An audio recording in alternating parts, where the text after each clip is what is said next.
Welcome to the IISS this afternoon. 6 weeks ago, the government and the centre in India changed, and Narendra Modi was elected as the new Prime Minister.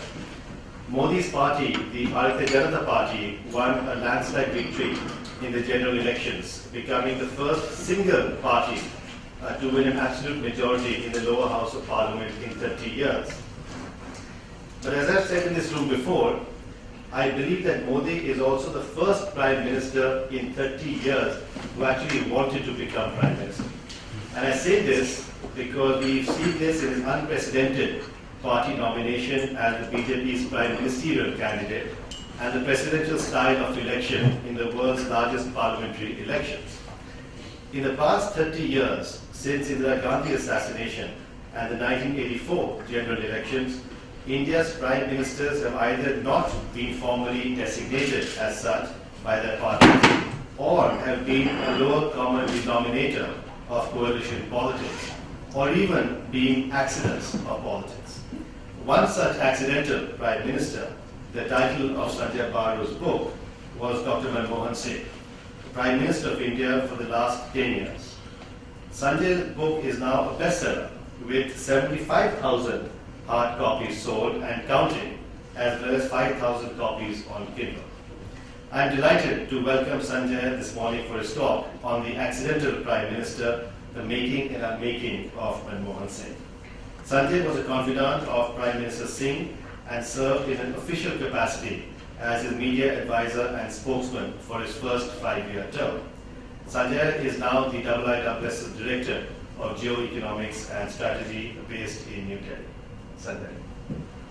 Can I see your Yeah.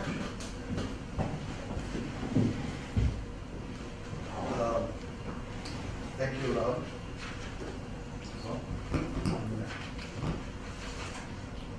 The first time I spoke at Arundel House was on my previous book, which was more a collection of essays. That was the first time I came to Arundel House. And so I'm delighted to be here this afternoon after I'm now a member of the staff speaking about my new book. Though in some ways my former book was more in line with my work at IISS, which is on the what I call the strategic consequences of India's economic performance, the geoeconomics of India's rise. And this book is all about domestic politics and nothing to do with my work at the Institute, but I'm grateful to Dr. Chipman and my colleagues for the time they allowed me to take off to actually write this book. My presentation is in 3 parts. I will talk about the book, I will talk about the nature of the political transition in India as it is captured by the book, and then finally I'll say something about my understanding of the rise of Narendra Modi to make my remarks more contemporary. And then I'm happy to take questions. Unfortunately, the timing of the book, I think, was wrong. I wish I'd come here a week from now because 2 days from now we have the first budget speech of the new government, and everybody expects that to be a major policy statement. And I could have said a little more, but in these things you can never plan too much in advance. This book, as Rahul mentioned, was unexpected. I didn't expect it to become so popular, but I guess it's all about timing. I think The Economist, in an editorial comment on Thomas Piketty's book, makes the point that the success of a book is as much about what it says as it is about the timing of its publication. And I think the timing of the publication in this case was probably more important than the text of the book itself.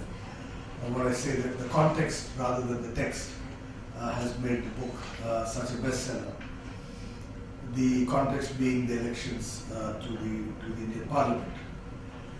The central question that I've tried to answer is a question that became a political obsession in India over the last couple of years, which is why did the first Manmohan Singh government succeed and the second Manmohan Singh government fail? Now, what is interesting about this question is that there is an entire generation of Indian voters who have voted for Mr. Modi in the last election, who do not even regard the first Manmohan Singh government as a success because they have no memory of it. In India, the voting age is 18, and my 21-year-old daughter was not a voter in the last election. In fact, she has no mental recollection, busy as she was with her high school exams, or what actually I did in the Prime Minister's office, because I was never at home and she was always in school or studying. But that generation of Indians who don't have a direct feel and understanding of the government of 2003-2009, their entire understanding of this government derives from their political awakening over the last 3-4 years. And therefore, in 2014, they had very little positive memory of Manmohan Singh and his government. In fact, if anything, completely negative memory. As I would say, my daughter's favorite question is, why did I waste 5 years of my time working for Manmohan Singh? And that's the kind of question that her generation asks. And I felt, therefore, that it was necessary to record what actually happened in the first Manmohan Singh government. Because by all measures, and certainly by the most important measure in a democratic system, which is electoral victory, that was a successful government because it was re-elected. Rahul mentioned that Narendra Modi is the first Prime Minister in a long, long time who actually ran for the office, seeking the job. But Manmohan Singh was the first Prime Minister again in a long, long time to have been re-elected at the end of a full term. And it therefore appeared strange to me in the period 2011-2012 that the general public opinion in India was so negative about him that people had actually forgotten that in 2009 they had re-elected him. The decline in popularity was so sharp that the historic fact of the 2009 victory was something which was forgotten. So what is it that defines Manmohan Singh of 2004, 2009 and 2014? That's the first question I'll try to answer, and which the book tries to answer. The Manmohan Singh of 2014 was essentially a low-profile, honest public servant, public official, who had made his mark in Indian politics by being a partner of Narasimha Rao and turning the Indian economy around. The only memory that people had of him in 2004 was of this honest public intellectual and public policy maker who did something good as a finance minister, because of which the Indian economy turned around and a new growth phase was inaugurated, which is all to the positive. There was no negative memory of this man. Even the fact that in 1999 he tried to contest to the Lok Sabha and lost that election is generally not known. Most people, 1999 is like a century ago, and young people just don't even remember the fact that he actually contested that election and lost the election. So there was no negative memory of the man. And then we had 4 years of unprecedented growth. The Indian economy grew at an average of 9% between 2003 and 2009, which has never happened before, never in recorded history.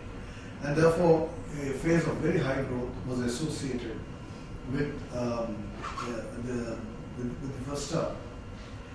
Several other things combined to make the image of the Prime Minister a very positive one. One of them was the fact, counterintuitively, one might imagine, was the rise of China. Because the rise of China not only drew global attention to Asia's real potential, because till then the Asian story was all about export-led growth, which was aided by Western investments.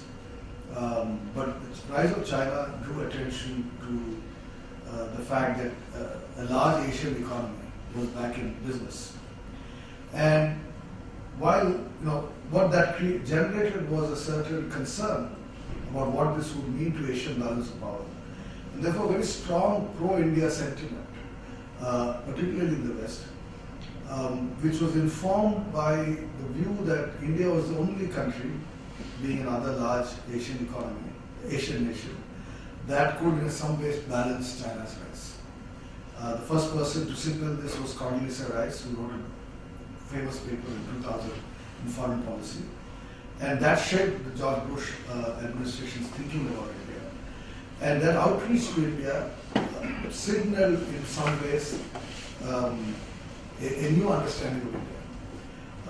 We in India actually, and I was in government in that period from 2004 onwards, were actually quite nervous about this. I remember Manmohan Singh telling me repeatedly to downplay this image of India as the new rising superpower, saying that look, we have a long way to go and we should not mislead the world into imagining that we are anywhere near taking on China or competing with China or balancing China, that India first has to focus at home.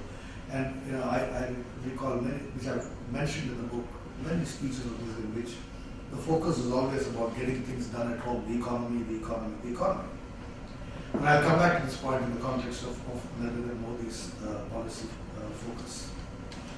But because the economy was doing well, the talk about the economy was credible and convincing. And added to a perception of a rising India, even though the disparity between India and China was huge, to the extent that Goh Chok Tong, the Prime Minister of Singapore, said in a famous interview that Asia is like a jet plane with two engines, one engine is China and one engine is India. And we used to joke internally that this was an aeroplane that would go around in circles because one engine is so big. But it helped us. There was no problem selling this line. That yes, we were the two engines of rising Asia. But the fact that we were so much behind China was something, at least internally, I think many of us in India were aware of. But that was not the perception that defined the image of the government and of the Prime Minister. I quote Pranab Mukherjee saying once to me that the image of the country is a function of the image of the government, which is an image of the Prime Minister. And in UPA 1, all three were moved in tandem. India's image rose, the government's image rose, and Manmohan Singh's image rose. And which is why at the end of UPA 1, the government was re-elected. Now, my book actually ends with 2009. I discuss in some detail all the elements that went into this success. On the foreign policy side, three important achievements, if you like.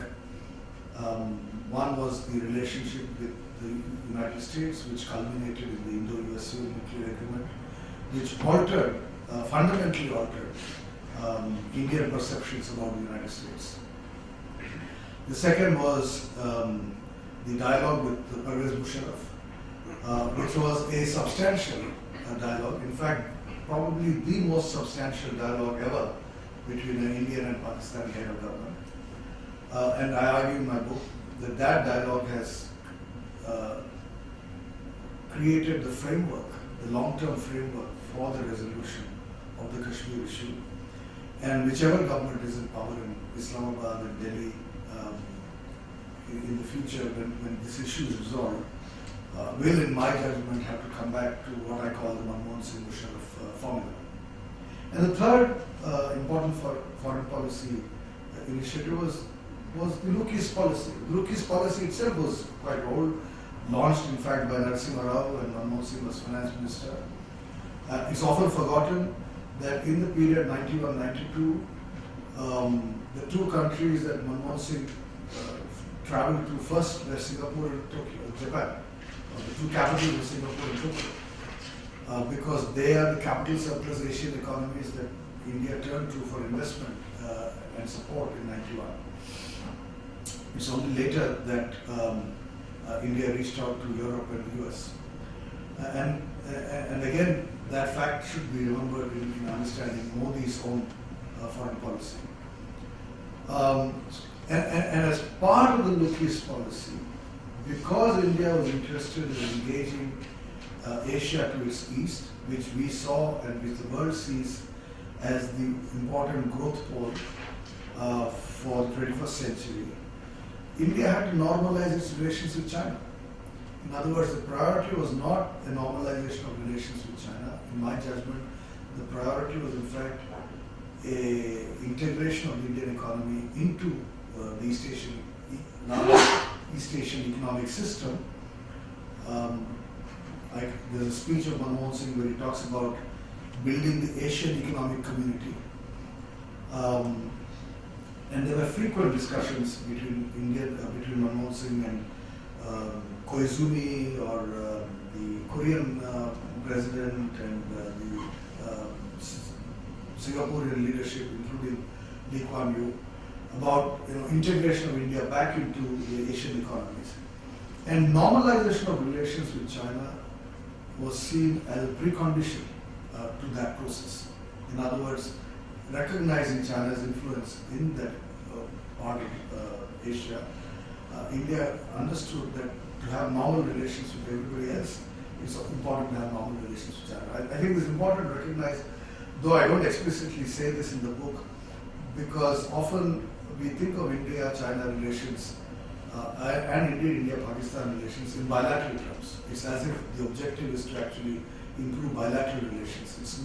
That is not the fundamental objective, because bilaterally, I guess both countries recognize that for a long time to come, there would be problems, particularly the border issue.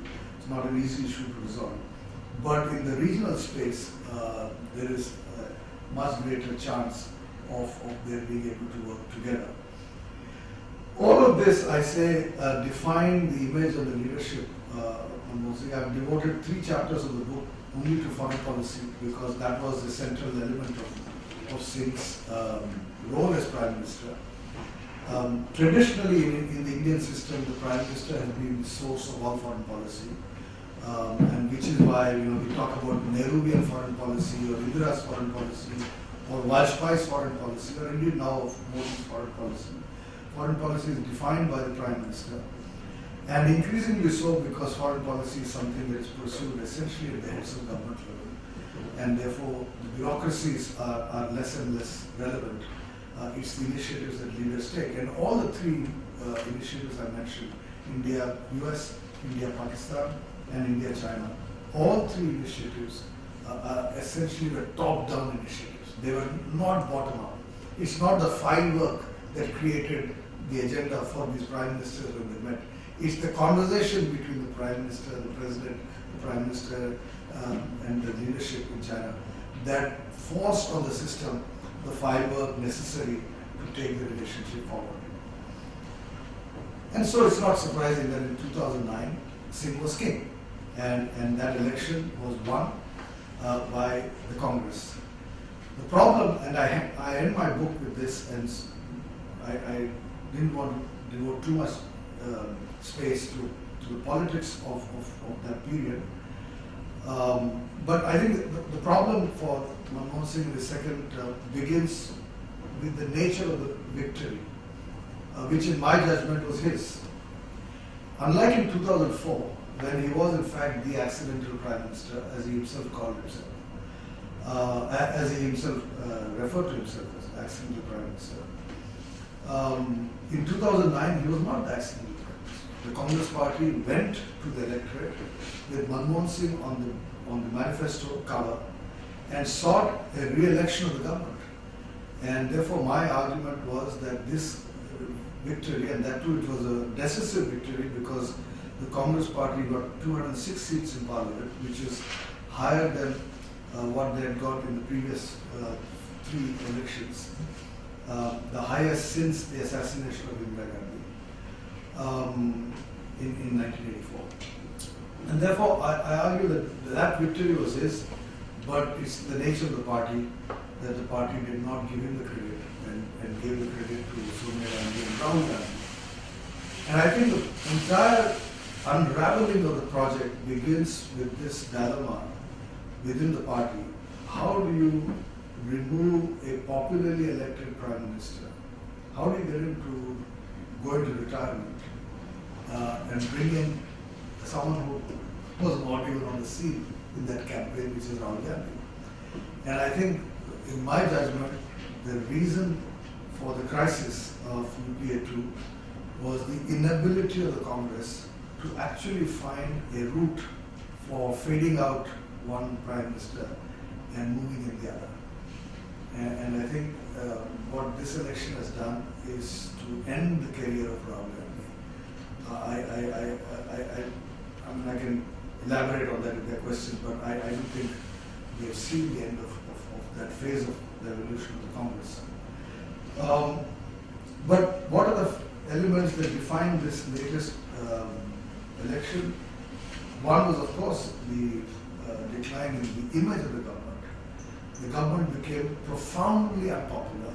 I don't think we've had an unpopular government of this magnitude ever. I can't think of any election in my memory which was essentially an anti-incumbency vote. It was not a vote for something, it was a vote against. Even in 1980, when the Janata Party lost and the Congress returned to power, the margins were quite narrow. There wasn't such a profound I think 77, the vote against Indira Gandhi was the last anti-incumbency vote when Indira Gandhi lost in 77. But then that was coming after the emergency. So it was and I think Arun Jaitley once put it very well when he said that the rise of the BJP followed not the law of politics but the law of physics because a vacuum had been created and it had just been signed. And he says the law of physics, you can't create a political vacuum and not expect someone to fill it, and we're fortunate enough to have filled that vacuum. But I think that's an honest and fair assessment of the result. But let me come to the last part of what I was going to say, which is the rise of Modi and the agenda for the new government, and I'll stop after that. I think when we look back at the result, it's now clear that a large part of the result was because of what we in India call anti-incumbency, which is the vote against the existing government, which, as I said, was built into the nature of the UPA 2 system. But an element which was systematically underestimated by the entire media in India, by a large part of the political class or political analysts, was the huge wave of support for Narendra Modi in the first and second generation voters. It's the 18-year-olds and the 25, the 23-year-olds, the first and second generation voters. It's the below 40 age group that has overwhelmingly voted for. So in that category of voters, it is not as much anti-incumbency as a pro-Modi vote. And I think what that has done is it has created for the first time in many, many years, in 30 years, a government with its own majority. We have not had that since 1984, 85. But more importantly, it has created for the first time a non-Congress popular leader in India. All the popular political leaders in India have been Congress politicians. Even Vajpayee's victory in 1999 was not as sweeping as this has been in terms of the geographical spread and even in terms of the percentage of vote. Though certainly in 1999 Vajpayee had become personally popular, and I think to a large extent that was triggered, one, by his decision to declare India a nuclear weapons power, and two, the victory in Kargil over Pakistan. And I think therefore those two elements defined his popularity. But in the case of Modi, who was largely not known outside his own state till about 2 years back, certainly in most parts of southern India and eastern India, he was not a factor to reckon with. It's in the last 1 year that there's been a fundamental transformation. I remember 1 year back, Rahul led a team of my colleagues from IISS London to Delhi, and we had breakfast. I think Nigel was there. We had breakfast with a gentleman called Piyush Goyal, who is now the Minister for Power, who shared with us Modi's strategy.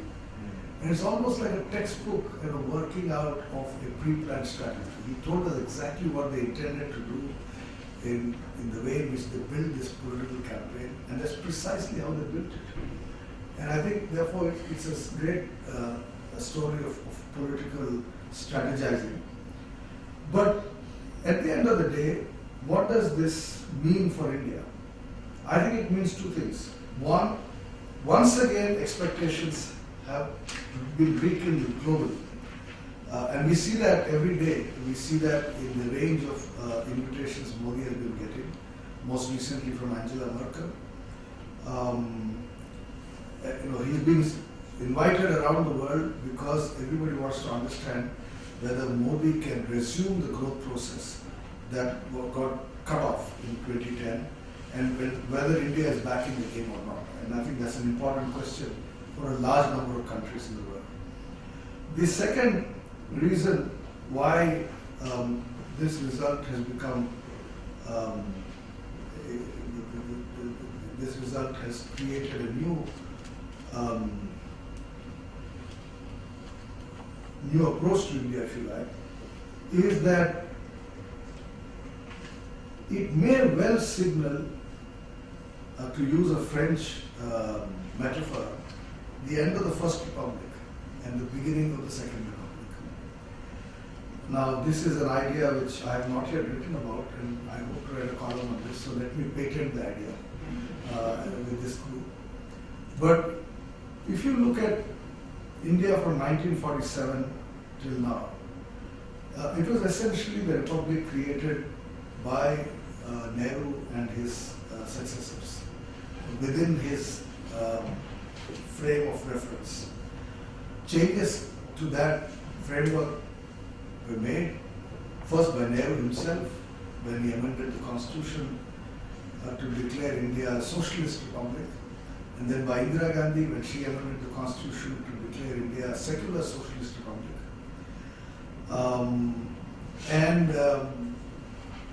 Then there were experiments going to the left, creating a socialist system inspired by the Soviet Union, and then to the right, creating a more market-oriented system inspired by China, not by Thatcher or Reagan, but by Deng Xiaoping. So we have had these economic shifts within this Nehruvian space.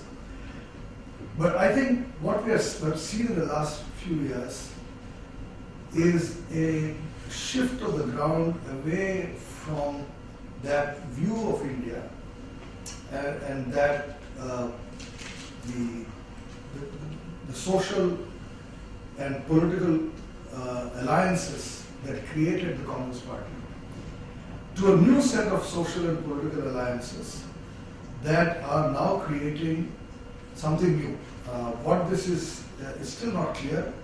I do not believe, as is the popular view in the Indian media, that this is kind of shifting to the right, to a Hindutva view, a RSS BJP view. I don't think that is true, because Narendra Modi, at the end of the day, does not represent that. This is the fact which often is not understood. For him, 2002 has defined his image, just as for Manmohan Singh, 1991 defined his image. And Manmohan Singh, of course, has been happy to live up to that 1991 image, even though he did not often fulfill the expectations of those who supported him for that 1991 image of the reformer, right? Modi has actually had the opposite problem of running away from the 2002 image, to live down that image. But and of course, he will have the same problem that his supporters may want him to live up to that image. So just as Manmohan Singh's supporters wanted him to live up to the 91 image and he could not, Modi's supporters may well want him to live up to the 2002 event, but he will not, because he is the Nehru of the Second Republic. He is beginning a process which I believe will result in a new coalition of social classes and take India in directions which are still not very clear. And I think it's very significant that his first foreign policy move was to invite South Asian leaders. And I'll stop with explaining why and stop at that, which is, I think he's understood something which many strategists in India have been saying for a long time, that till India resolves its problems with its own neighbors, it will not be in a position to resolve its problems with other countries. And I think resolving problems with neighbors for India is not a foreign policy problem. It's an internal security problem. I've never believed India's policy with South Asia a foreign policy. Which is why it was never driven from the Ministry of External Affairs. Which is why ideas coming from the foreign policy establishment about SARC and SAFTA, etc., that never really went anywhere. Resolving the South Asian problem is essentially a domestic problem for us. And I think that is what Modi will now address, so that the economy goes back to 8%, 7 to 8%. I think realistically, in the next 5 years, we should expect 7 to 8% range of growth, because for a variety of reasons, again, I can go into the details if you want to. So I've done my half an hour. I'll stop with this and take this. Excellent. Thank you very much, Sanjay. You presented a very rich menu for discussion and several issues that you brought out. There are several aspects to the talk, but let me just focus on one, which is the foreign policy aspects of Manmohan Singh's government, especially in relationship to Pakistan. You mentioned the dialogue that was carried out between the two back channels, essentially, of India and Pakistan over a future resolution of the Kashmir dispute. But there's one issue that sort of, has been an obstacle in many ways, and that is the symbolic nature of the relationship. I mean, there's so much symbolism between the two countries, a number of issues. Now, Manmohan Singh, in his 10 years as Prime Minister, was not able to travel to Pakistan once. Vajpayee, as Prime Minister of the BJP government, 5 years, traveled to Pakistan twice. So, what in your view, what were sort of the fundamental obstacles to Manmohan Singh if it was being led by the Prime Minister, the relationship with Pakistan at that particular time? I actually was critical of Manmohan Singh's decision not to go to Pakistan, because, as you know, when he invited Musharraf, and I've mentioned this in my book, when he invited Musharraf, he made this speech in Parliament. The invitation was issued through a speech made in Parliament, where he said that South Asian leaders should feel free to travel to each other's countries, whether to watch a cricket match or to watch a movie or to do shopping, and therefore, these should not become state functions or state events, and they should be completely bereft of protocol. He actually agreed with me when we discussed that, and I've written that in my book. And then we went and said this in Parliament. So for that reason, I used to tell him that, look, you yourself have said this. How can you now say I will go to Pakistan only if there is some substantial progress in the relationship? You should go to Pakistan to visit a dargah or to visit a gurdwara, or to meet some old classmates of yours and have dinner with them in Lahore and come back. So I used to say, depoliticize South Asian travel. And I think it is in India's interest to completely depoliticize all South Asian travel, whether a Sri Lankan president comes to India or a Bangladeshi president comes to India, to completely depoliticize. But our system is so protocol-ridden still that it's very difficult to get the External Affairs Ministry to think in these terms. Everything is about reciprocity. You come here, I go there, that kind of stuff.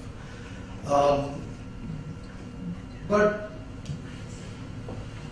the more I think about it, the more I'm convinced that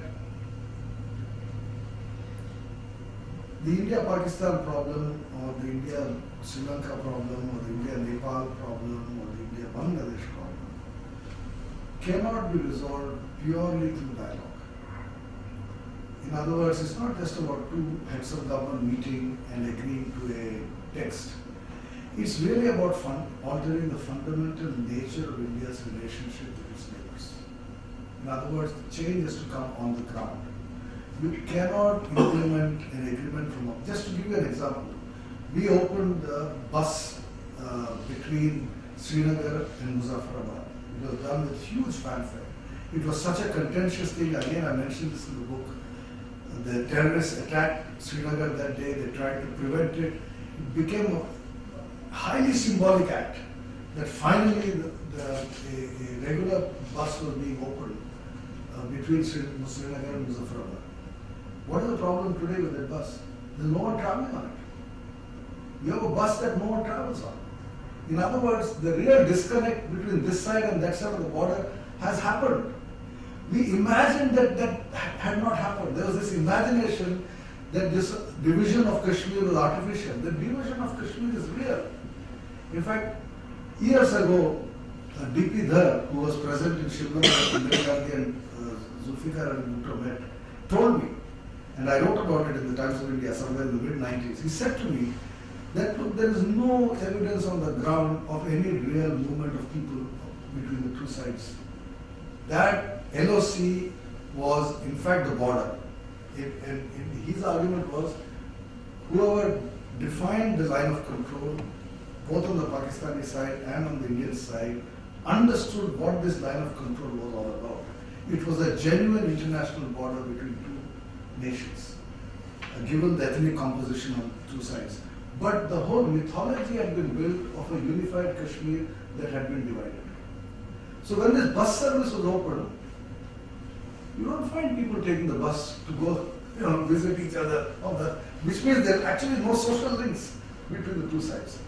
So therefore, to answer your question, I think it's a ground level that has to be. For example, with Bangladesh, Modi has done something fundamental, which is to recognize that Bangladeshis and Indians have legitimate rights in India. Now, that is altering BJP's fundamental position for the last 30 years. Because for the last 30 years, BJP has said Bangladeshis are aliens. While we have taken the view they are refugees, they have fled from their country, poverty, whatever reasons, they come here, they live here, they work here, and they should be allowed to live and work here. BJP is ready to normalize that. So once you recognize ground realities, you finally, even China, only solution. When you talk about Arunachal Pradesh or Aksai Chin, what is the ground reality? So it's a recognition of ground reality rather than any fancy agreement, joint statement drafted by joint secretaries. All that is relevant. So whether Manmohan Singh visits Islamabad or not, I don't think was an issue. The issue really was, were they able to bring about a fundamental change on the ground? And I actually think they did, because there was, till Mumbai happened, till 26/11 happened, between June 2004 and November 2008, there was relative peace and stability.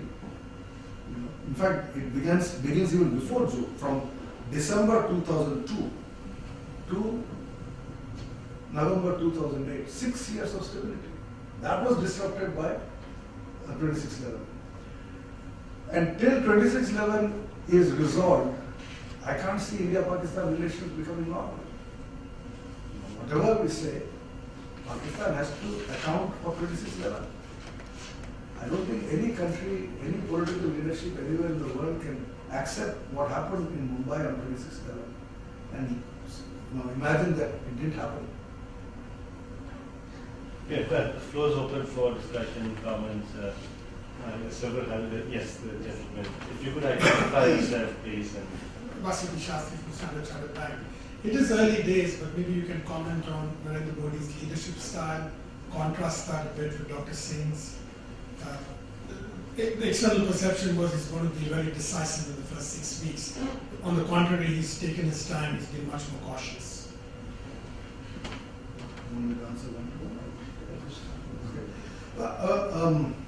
Look, it's early days. I don't think the joke in Delhi is that only Narendra Modi knows Narendra Modi. Nobody else knows. So I don't think I can claim any knowledge of what he is thinking. But I think it's very clear now. That's why I ended by saying that we may be seeing the beginnings of the Second Republic.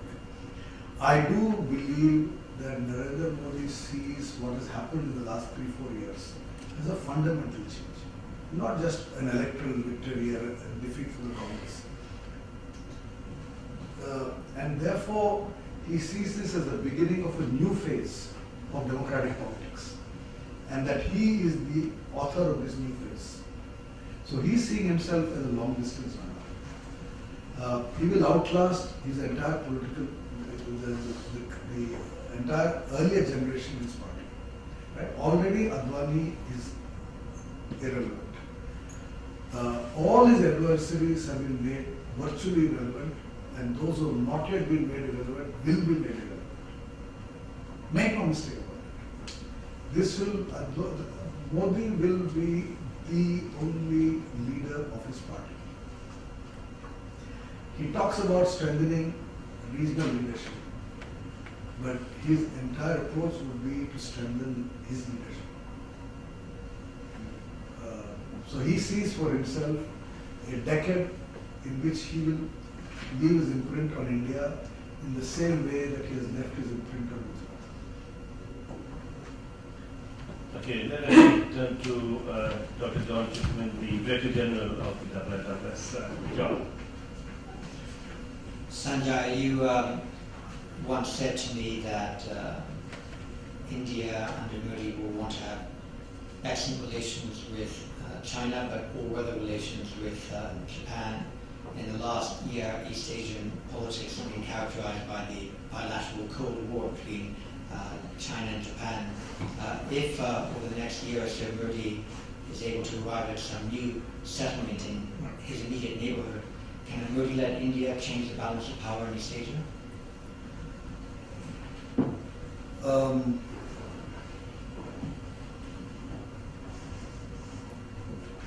First of all, we have to return to some level of convincing level of economic performance.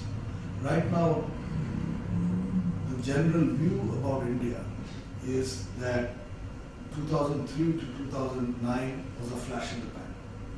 This was a variety of circumstances, global, domestic, etc., etc.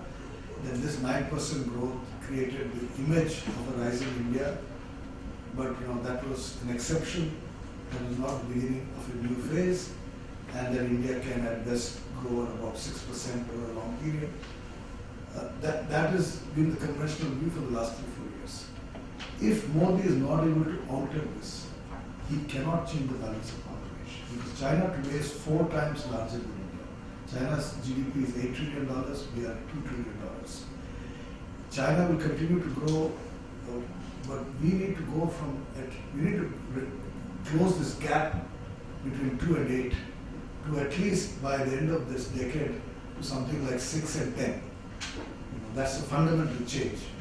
What 2 and 8 means and 6 and 10 mean. And then after the end of another decade to something like 10 and 12. In other words, China goes from 8 to 12 over 20 years. We go from 2 to 9 or 10 over 20 years.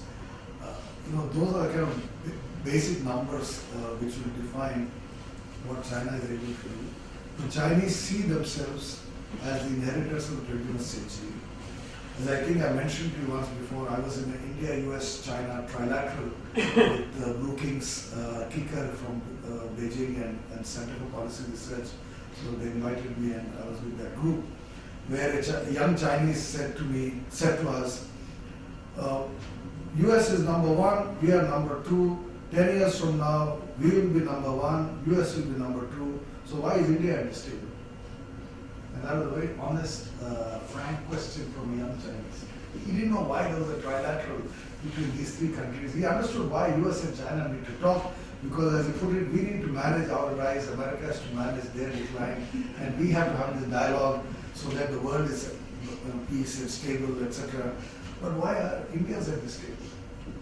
And that question was a legitimate question 2 years back. This was 2012. because India was seen as underperforming. So to answer your question, I think Modi has to first show that he can turn this ship around and go back to a rate of economic growth that will sustain a larger defense budget and a larger social spending budget in education, health, and defense. These are, and infrastructure. Sorry, these are the priority areas. In infrastructure, the Japanese are set to become a major strategic partner. Interestingly, the Chinese are now vying with the Japanese to come in as a strategic partner in infrastructure. China's message to India, to Modi, is you want to build roads, we can help build your roads. You want to build your railways, we'll come and help build your railways.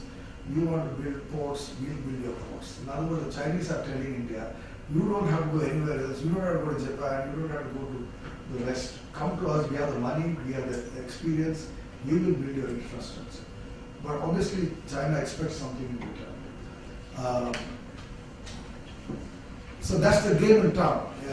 If Japan understands this, and if Japan has the courage, which Abe has demonstrated, but which all of Japan's leaders don't necessarily have, which is to invest in its own return as a nation power. I mean, the way I look at Japan from India is that it's Abe who has shown the courage to believe in Japan's continuing relevance for Asia. Abe's immediate predecessors between 2007 and 2012 failed to understand this and therefore did a lot of mistakes which I think gave a wrong impression to us as well as to China. So how this Japan-India relationship evolves and how China responds to that will be critical to what happens in Asia. I mean, all of us know that Modi is Abe is one of his favorite Asian leaders. There are only 3 people on Twitter that he follows. One of them is Modi. And Modi himself seems to love Abe. I can share the story with you that and which you know very well. I met Modi on the 15th of January, a day after, in fact, Dr. Chipman and I were in Singapore for the Shangri-La Sherpas conference. And at that Singapore conference, I had said to some Japanese gentleman who had asked me what I thought of Modi. I said to him, oh, Modi is our Abe. And of course, the Japanese gentleman took it very approvingly and he shook his head very. So next day I was in Ahmedabad. I flew actually from Singapore to Ahmedabad. I met Mr. Modi along with a group of Indian businessmen as a member of the FICCI National Executive. And I mentioned to him, he kind of, when he came to shake my hands as he was meeting every one of us, I said to him, Modi ji, I was in Singapore yesterday and somebody asked me about you and I said to him that you are India's Abe. His face kind of smiled, he shook my hand 3 times and kept saying yes, yes, yes, and he so thoroughly enjoyed it. And then he looked at the businessmen around me to make sure that they all heard this, that they understood what I had said to him, and so he was really delighted to be called India's Abe. And I think he understood what I was saying, because Abe is not just about reviving the economy, it's also about standing up to China. Next is Dr. Marie Lal from the University of London. You mention the economy again and again and again. What I really like your comments on in terms of the Modi government which is coming in, isn't it a neoliberal model that he is proposing for India? If you look at Gujarat is one of the most indebted states in India. What will happen? The first term could be okay. After 5 years, people have had growth, people have had development. But what happens if we're looking at the long-term runner that you were mentioning, sort of 10 years, 15 years, and the bubble that could be created with large debt? Thank you. Could I then, because we're running out of time, could I then ask Professor Gurupal Singh of SWAS? Thank you. I have 3 questions. Firstly, I read the book in detail, so I hope you don't mind me asking this. What do you say to those who say that Singh's star was sinking after 2007, particularly when the energy deal was concluded and then the coalition fell apart to some extent. Secondly, why did Manmohan not exit much earlier? Was it misplaced loyalty? He was, after all, as you say, a very political animal. And thirdly, I like your idea of the Second Republic. I think I'm the only one who's been saying this, so I'm pleased that there is somebody else there who shares it. However, I'd like you to say something about how a Second Republic can also be created while managing the expectations. Thank you. I'll take one more question from the general lady and then I will decide. Oh, okay. Very quickly on the earlier question, I wish I had the opportunity of listening to Mr. Jaitley's budget speech and I will give you a more intelligent answer. Because we all understand that a fiscal problem is a key problem for India, and unless that is settled, you can't sustain the growth process. By and large, over the last 50-60 years, India has managed its debt quite well. It's only in certain phases that the debt levels went up very sharply, and then we managed to bring them down. So I don't think that's such a huge problem. Neoliberal, as Monte Galvani likes to say, neoliberal is a word we use to describe people we don't like. I mean, I've never understood what it means. So, you can, whatever policies you don't like, you can call it neoliberal. Just as my American friends call everything they don't like socialist. Ashley Tellis recently wrote a piece in which he called India's policies till last year socialist policies. I said, I wish we were a socialist republic, which we are not. So whatever you don't like, there's some term used, but in essence, I think on the debt issue, India's record has been a fairly decent record, but I agree with you that right now India has a fiscal problem, and wait for 2 days, we'll see how Arun Jaitley intends to address that. On your three specific questions, no, I don't agree that Singh Star went down. Parting with the left was a political call.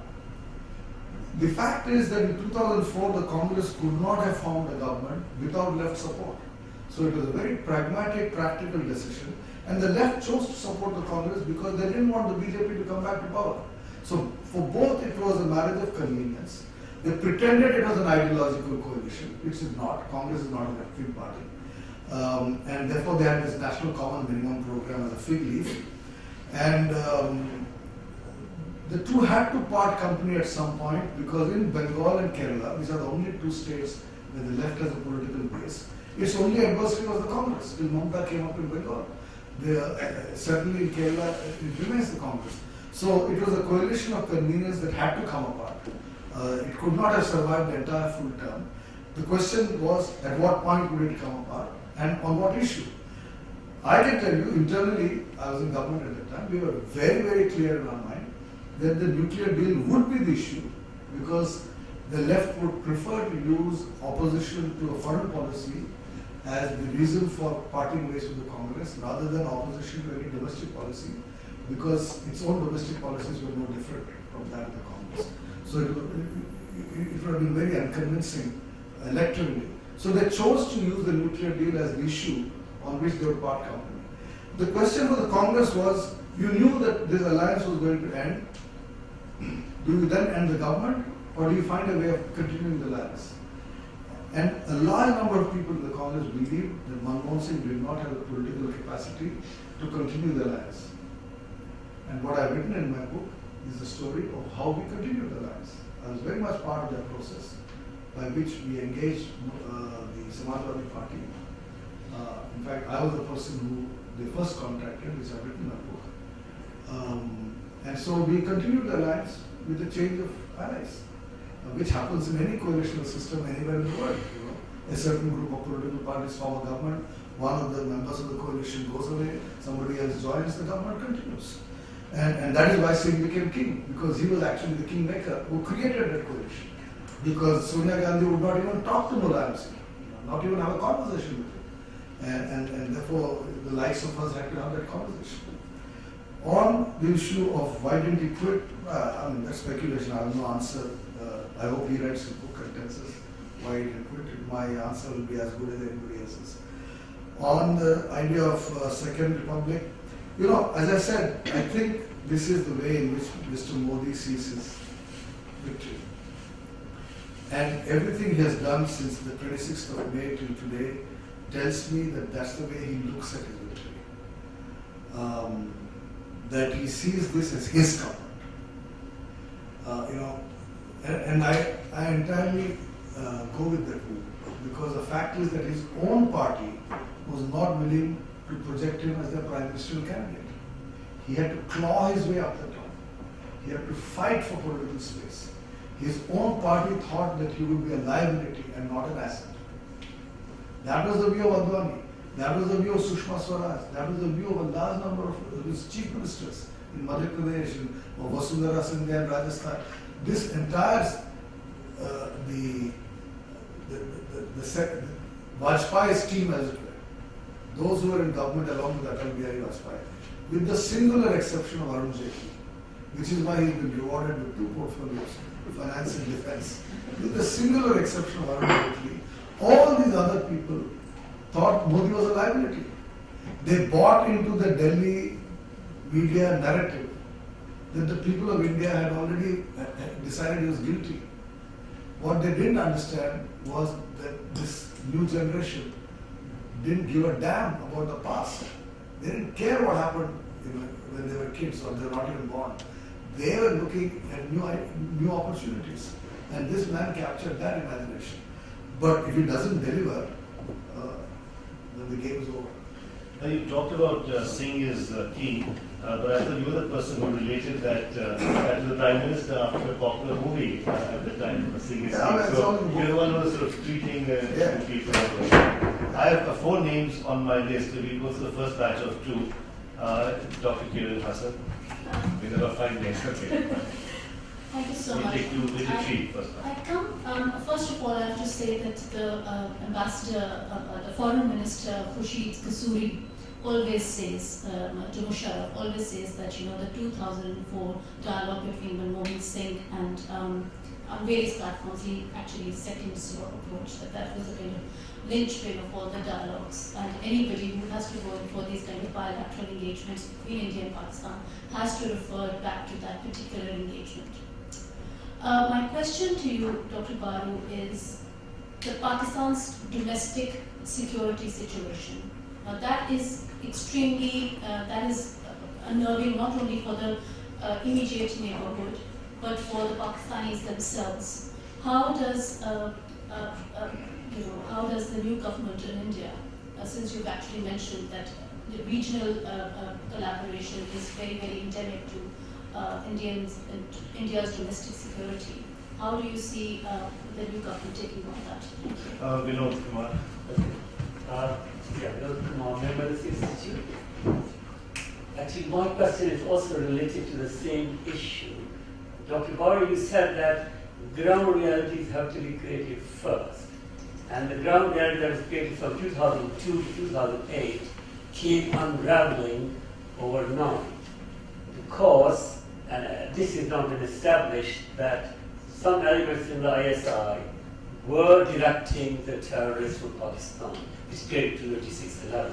So the issue therefore is, well, the 2 aspects of the issue. One, the dialogue that Dr. Singh was continuing with Musharraf, why did that come to an end and not it came to a good proper conclusion? And secondly, does the Pakistan military really want to make peace with India? Thank you. On this round, the last round.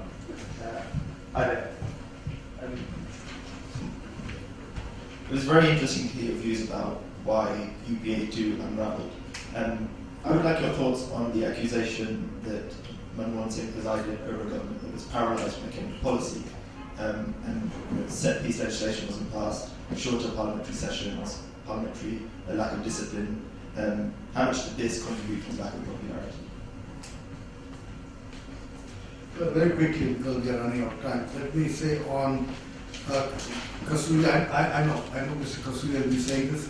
Interestingly, when my book came out, the first reaction from Pakistan was from Sherry Rahman, who actually issued a public statement denying that Benazir Bhutto was aware of the Manmohan Singh Musharraf dialogue and denying what I've said in my book, that she was on board. I actually mentioned in the book that Benazir was on board on this.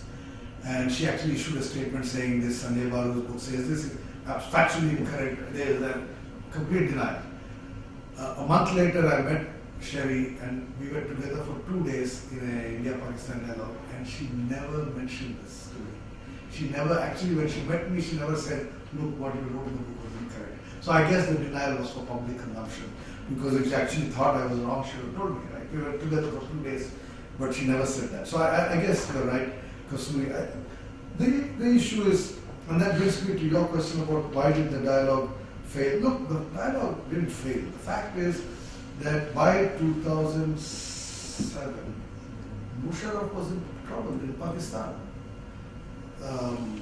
So Dr. Singh was not sure if he could continue the dialogue with a person whose own political future was no longer sure.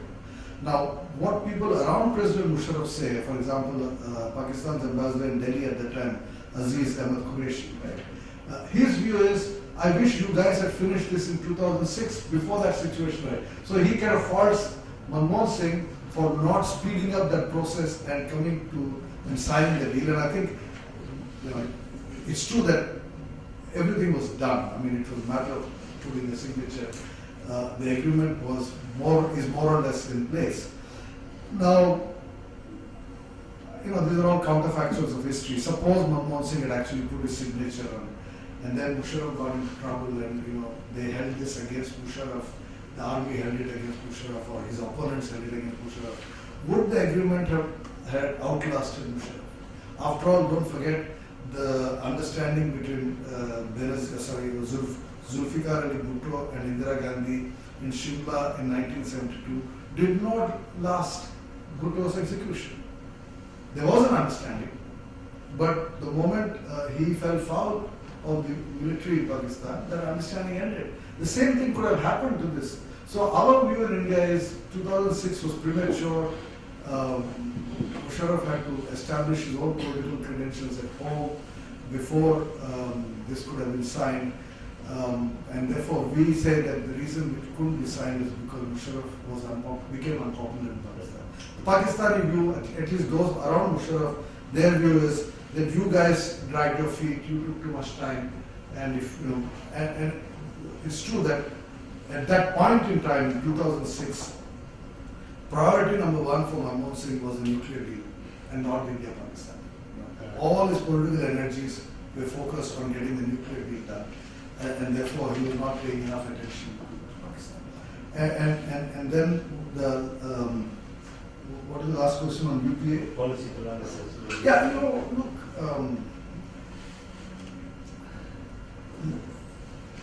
Parliament not functioning is not a problem. In fact, governments don't fail because parliaments don't function. Legislation gets stuck, but India's problem of policy paralysis was not about legislation. It was about all this campaign against corruption, which had made government officials very, very risk-averse. Nobody was willing to take a decision because they were scared that there would be some motive would be attributed and they would be charged of corruption. So the policy paralysis in India was not about parliamentary paralysis. And as I said, the governments don't stop functioning because parliament stops functioning. Governments function because civil servants become risk-averse. The last two questions for people to ask questions. There is one with the lady here, and then I call the lady. Yes, I'm sorry. Is that you are Goha writing for Prospect magazine. I have two short questions. One is that Dr. Baru, Narendra Modi referred to your book in his election speeches, especially on his attack on the Congress dynasty. My question is, how do you feel about the idea that your book was used as ammunition by the BJP during the election campaign? And my second question is that you say that Modi will be the only leader of his party. How do you think he will go about making policy decisions independent of the interests of senior BJP and RSS leaders? I come to the High Commission. So my question is to Dr. Manmohan Singh. I could agree with you more when you said that UPA 2 was essentially the result of Dr. Manmohan Singh. And then you said that people generally forgot that they had elected him to victory. I would think that Dr. Singh himself also forgot that people had voted him to victory. And my question is that he became unpopular in people, as per my thinking, not because of incompetence or his inability to perform, but because of his complete submission and subservience to Gandhi family or Mr. Rahul Gandhi. Could you tell us that what would be his compulsions to behave in the manner that he did? I mean, I won't ask you why did he quit, but I would ask why did he stand up to the right principles? Thank you very much. Yeah, a very quick question for the last easy to reply. Read my book. I've said something what I feel on this question. In fact, you have summarized the last chapter of my book, what you've just said. I have nothing more to add. What were his reasons? I really don't know. On your question about Modi, look, I wish people in India decided to vote for X or Y based on reading a book written in the English language, hardbound copy sold at $600. I don't think my book made that kind of a difference to the popular vote. And in any case, the English-speaking, book-reading middle class had decided to vote against the Congress long back. I think that political class constituency, I mean, it was very clear even in the Delhi election, when the entire South Delhi voted for Aam Aadmi Party, and the same group went and voted for Modi in the parliament elections. So I don't think my book made any difference. It certainly helped sell my book. I think the reason the book has become a bestseller is because Mr. Modi spoke about it in all his election rallies, and so the kind of public attention to the book certainly helped me sell the book, but I cannot imagine that the book played any role at all in altering public perceptions about the UPA or in helping people make up their decision. On senior leadership, senior people generally retire. I've just become a senior citizen, so we all know our destiny. We're supposed to kind of retire, listen to music, go for long walks, and not run the country. And I'm pretty sure that's what Mr. Modi expects the entire senior leadership to do. He thinks that their time is over and his time has come. With that, we must end. I know I disappointed some of you, but I'd like to really thank you, Sanjay, for an excellent presentation and discussion on these issues, and I'd like all of you to join me in thanking you.